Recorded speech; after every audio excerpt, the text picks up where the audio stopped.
The galactic hegemony had ruled uncontested for over 1,000 years. Empires fell, species vanished, star systems were sterilized, and yet no challenge ever emerged strong enough to threaten the balance. That changed when the Terran Accord declared its independence not with diplomacy, but with precision orbital strikes on 6 hegemony outposts in under 12 seconds. The message was unambiguous. Humanity would kneel to no crown, no throne, no Xeno decree. At the center of it all stood one figure, unseen, unnamed, unshaken, a general whose reputation eclipsed every military leader of the modern age. The Galactic King labeled her a rogue actor. The galaxy would soon know better. Hegemony intelligence had underestimated Earth's capacity for war. Their models predicted aggression, not mastery, predicted brutality, not strategic brilliance. They didn't expect surgical decapitations of fleet commanders before their ships even entered orbit. They didn't expect systems to collapse without a single kinetic strike. They didn't expect a general who never showed her face, never transmitted a voice, never gave the enemy a shadow to study. All they saw were the outcomes. Fleets turned to debris, operations sabotaged mid-execution, commanders dead in their sleep. The war wasn't going badly. It was going impossibly. In the heart of the throne world, the Galactic King convened his inner circle. The usual diplomatic and military instruments had failed. Sanctions were meaningless. Blockades were infiltrated and dismantled from within. Subversion was met with mirror precision. His pride wounded, his image tarnished. The king authorized a different kind of strike, assassination, not through conventional means, but by assembling the deadliest biologically engineered assassins the galaxy had ever produced. Quiet, contained, deniable. They were called the Seven Shadows. One from each quadrant of the galaxy, specialists in infiltration, psionic disruption, neurotoxic delivery, kinetic precision, and zero-trace elimination. They had ended civil wars in a night, brought entire bloodlines to extinction, and made high-ranking officials vanish during live broadcasts. None of them had failed a contract. None of them had encountered humanity before. The mission profile was direct. Locate, verify, eliminate the human general. No collateral, no trace, no diplomatic fingerprints. The seven prepared not with arrogance, but confidence born from legacy. They studied what little data existed. Combat footage, battlefield reports, military patterns. The general remained a phantom. That didn't worry them. Phantoms bled like everyone else.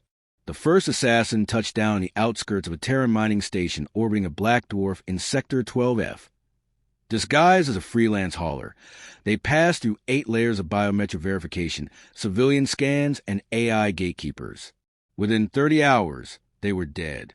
Not neutralized in combat, not discovered mid-mission, simply missing.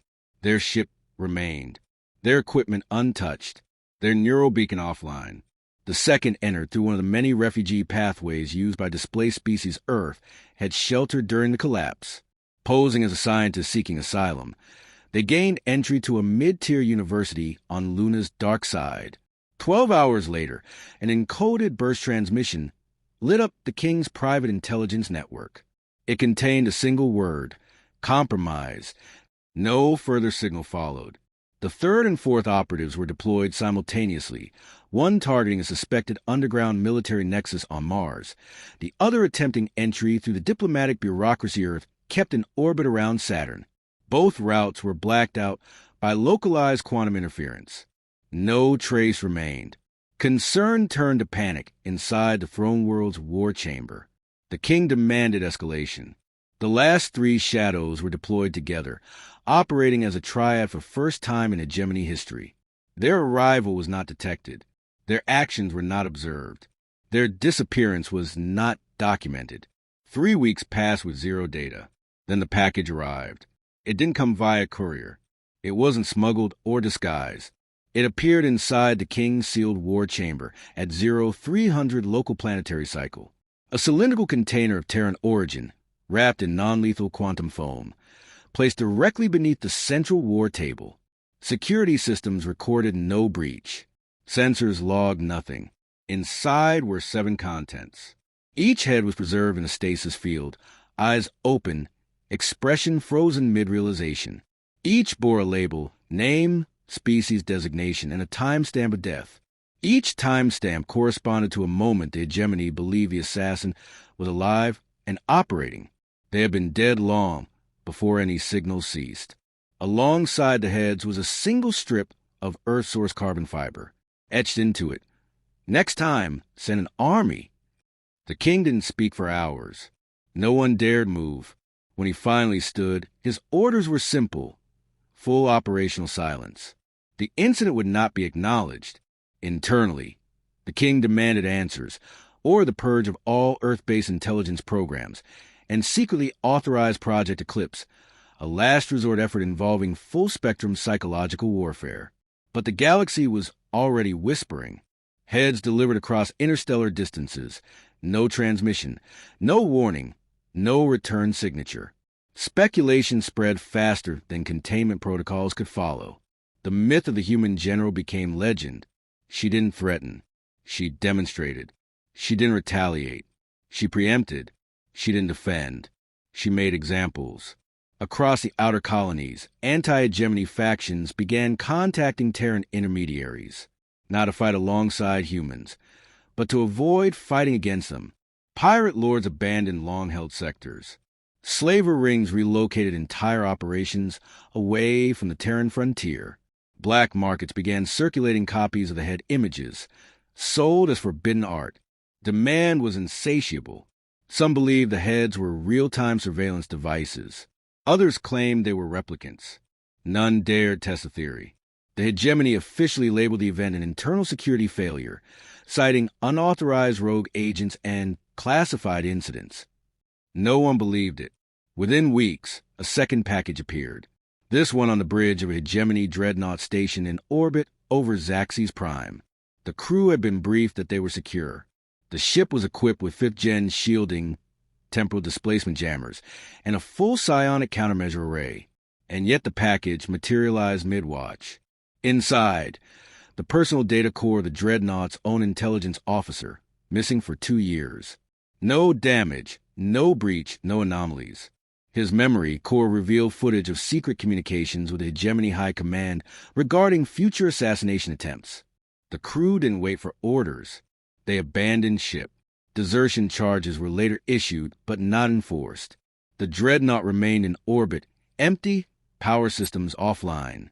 A silent tomb. The king demanded a new strategy. Not brute force. Not shadow war. Something scalable, deniable, indirect. Economic disruption, diplomatic isolation, technological sabotage. But Earth had already planned for that. Every economic route was redundant. Every diplomat replaceable. Every technology compartmentalized across thousands of decentralized nodes. Earth had evolved into a decentralized war engine, not built to expand but built to survive and retaliate. The disappearance of the Seven Shadows and the arrival of their heads shattered more than morale. It ruptured the hegemony's belief in its own superiority. Uncertainty metastasized within every command structure.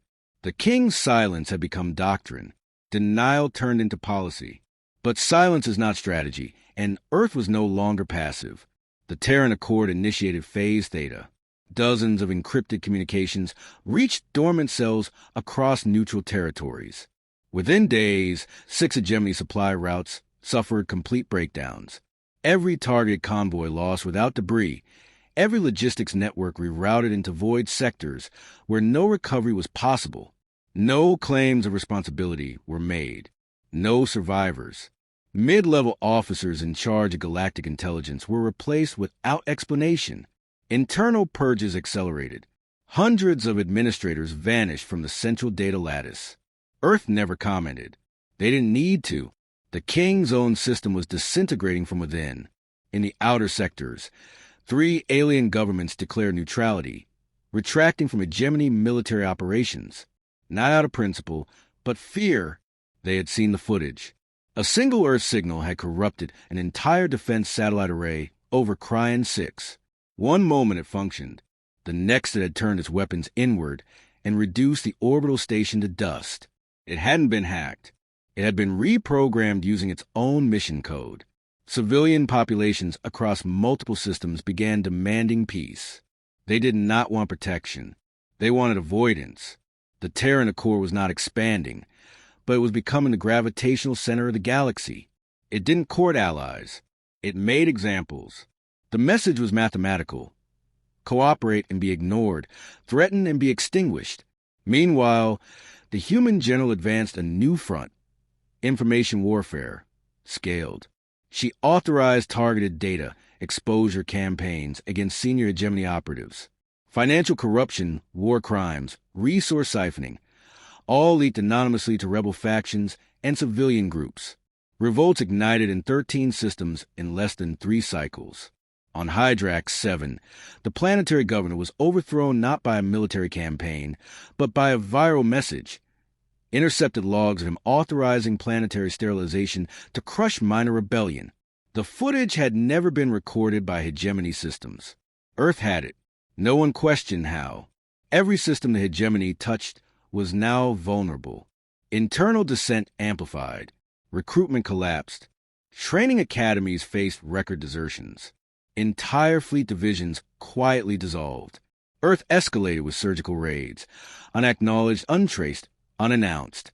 Strategic facilities found their reactor cores removed without triggering alarms. Fleet commanders awoke in empty starships stripped of navigation. One high-ranking general was found drifting alone in an escape pod with no memory of departure. Every instrument in the pod played one message in looped audio. You dream of conquest. We perfected it. No official statement came from a human general. The only communication Earth permitted was a controlled leak. An internal document circulated in the King Circle outlining hypothetical retaliations. Each contingency described retaliation options with calculated efficiency. One attack on Earth would result in coordinated collapses of 55 command nodes, elimination of 17 admirals, and public execution of 3 planetary governors, all within 28 minutes. The document was not bluster. It was an operational plan, detailed to the second. It contained timing, troop movement estimates, failure conditions, fallback loops. It wasn't a threat. It was a forecast. The King responded with brute force. A fleet of 500 warships launched a coordinated strike against the outer Terran Protectorate Belt, targeting an agricultural support world under Earth's resource chain. The fleet never reached orbit. Micro-singularity mines deployed years in advance activated, collapsing space-time corridors around the entire strike force. 430 ships lost in less than 6 seconds. Survivors reported no engagement. They didn't see enemies. They were simply erased. Publicly, the hegemony claimed mechanical error. Privately, rage overtook reason. The King ordered the use of Protocol 9, psychological destabilization via planetary-scale atrocity. The target was Demos 4, a civilian moon under Terran protection. The orbital population was bombarded by kinetic rods without warning. Millions dead in minutes. Earth's response was not immediate. It was calibrated. 72 hours after the strike, every member of the hegemony's orbital command over Demos was found dead inside their command bridge. Their lungs chemically dissolved, their neural implants wiped. The facility was left intact. No external breach. Surveillance footage showed no entries. The strike was precise, surgical, absolute. A single transmission played on loop across the galaxy's dark web. You targeted civilians. Now, we will only target leaders. One by one, hegemony officers began going dark. No weapons fired. No fleets deployed. They simply vanished. Some were later found dead in deep space, broadcast live to restricted hegemony channels. Others were never recovered. Every disappearance came with a time signature, a countdown, always accurate. In an attempt to control the growing chaos, the King authorized mass conscription. The response was rebellion. Conscripts refused. Officers mutinied. Naval captains defected mid-patrol. The human threat had transcended military conflict. It was now existential. Earth's influence deepened without fleets. Systems reclassified themselves as autonomous protectorates, pledging non-aggression with Earth. Human oversight teams were deployed at invitation. Resistance was minimal. Cooperation was absolute. Human intelligence teams embedded themselves in economic infrastructures of hegemony client worlds. Corruption was exposed. Distribution channels were rerouted. Commerce shifted through Terran-aligned nodes. No embargo could stop it. Earth had already replaced every dependency years ago.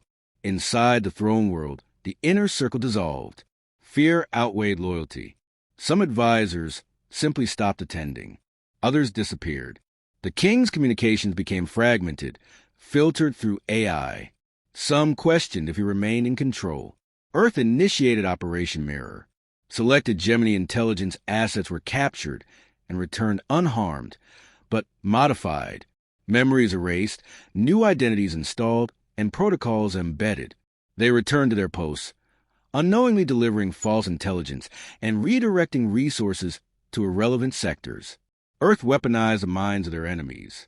Earth's AI command network expanded beyond the Sol system, integrating with silent listening posts embedded within asteroid fields and gas giant rings.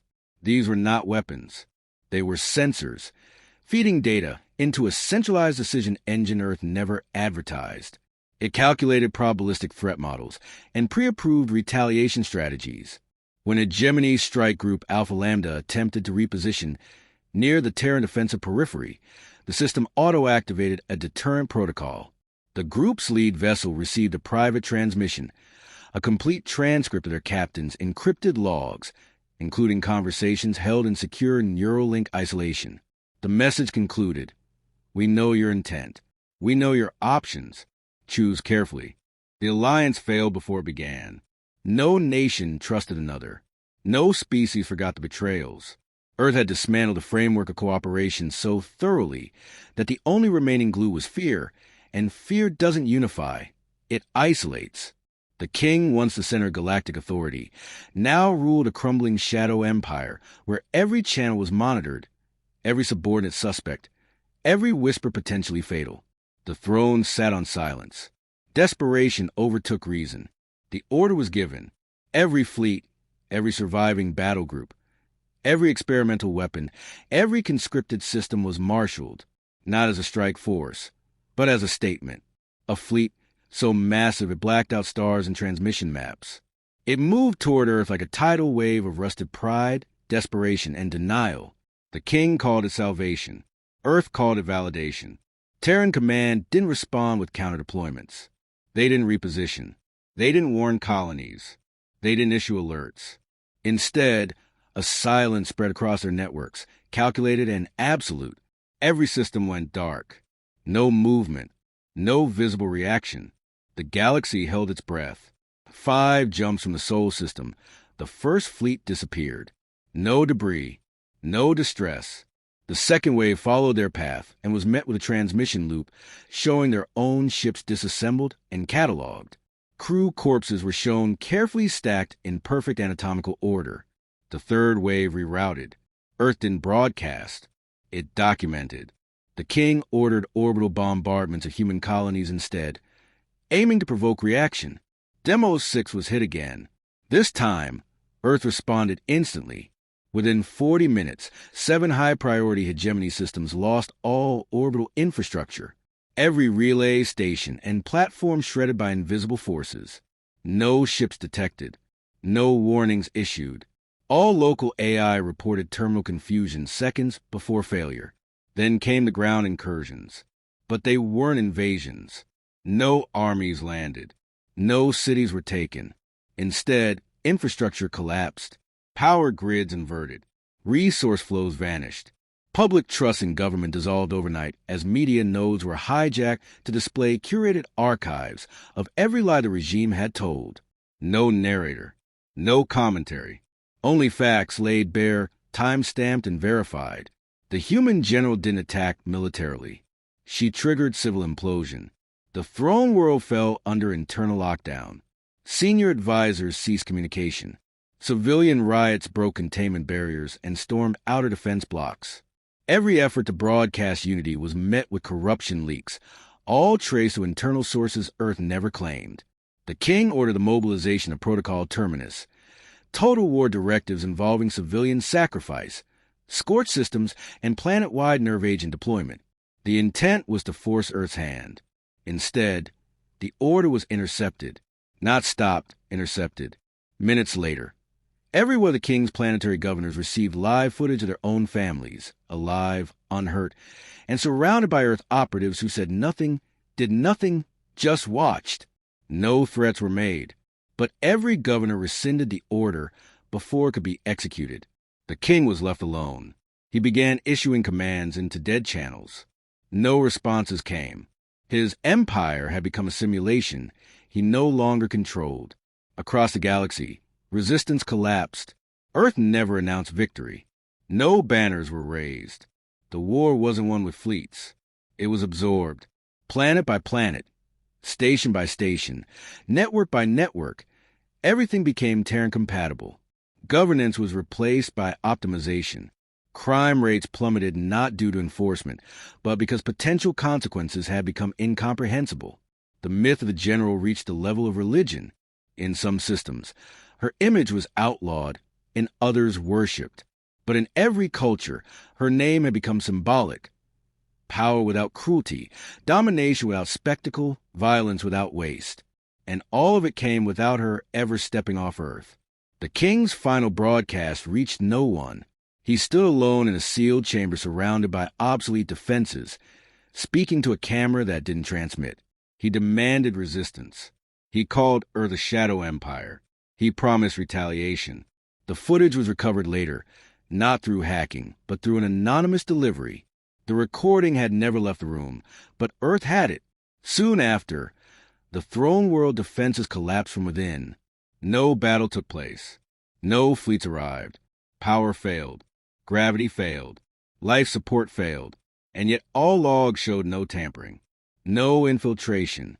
The world simply stopped. In the center of the palace, the King was found dead. His head had been removed post-mortem with surgical precision. His body was untouched. The guard were found asleep, uninjured, their weapons unfired. The body was never returned, but the head was. Days later, it appeared orbiting the remains of the Hegemony Central Archive Station, impaled on a steel pike, with a Terran military access card embedded in its mouth. No message, no signature, just closure. Earth absorbed nothing officially. Territories remained autonomous. Flags didn't change. But economic systems reconfigured overnight to match Terran patterns. Military academies adopted Terran doctrine. Languages absorbed Terran phrases.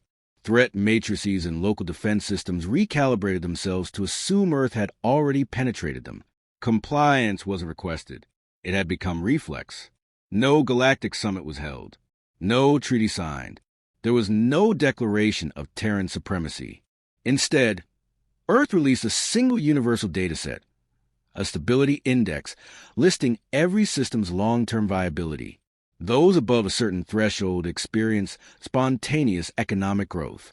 Those below began losing supplies, support, relevance. No one knew how the index was calculated, but no one doubted it. Piracy collapsed. Civil wars ceased. Criminal empires dissolved. Not from force, but futility. Resistance no longer offered outcomes, only endings. In isolated systems, former warlords attempted to reclaim glory. Their communications were intercepted mid-sentence. Their strategies dismantled before mobilization. In one case, a rebellion was neutralized when its commander received a file containing every one of his future orders, pre-written, with error predictions included. He surrendered. Earth's enforcement units didn't patrol. They simply existed as potential. A single operative in a sector was sufficient to change behavior patterns. Rumors suggested that even they didn't know where the general was, or she was still alive. The answer didn't matter. Her myth was self-sustaining. Academies on neutral worlds added Terran military history to their curriculum, not as ideology, but as reality. It was studied the way physics is studied, objective, immutable, essential. Students learned not how Earth won, but how resistance failed. They didn't seek to emulate the general. They sought to avoid her attention. In deep space trade lanes, Terran vessels were given priority not by law, but by instinct. Port authorities knew better than to inspect. Customs agents submitted reports automatically. Earth asked for nothing and received everything. Internal to Earth, no celebration occurred.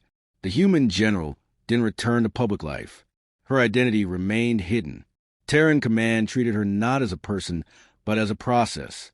Her directives were archived, expanded, adapted. She became not a leader, but a system.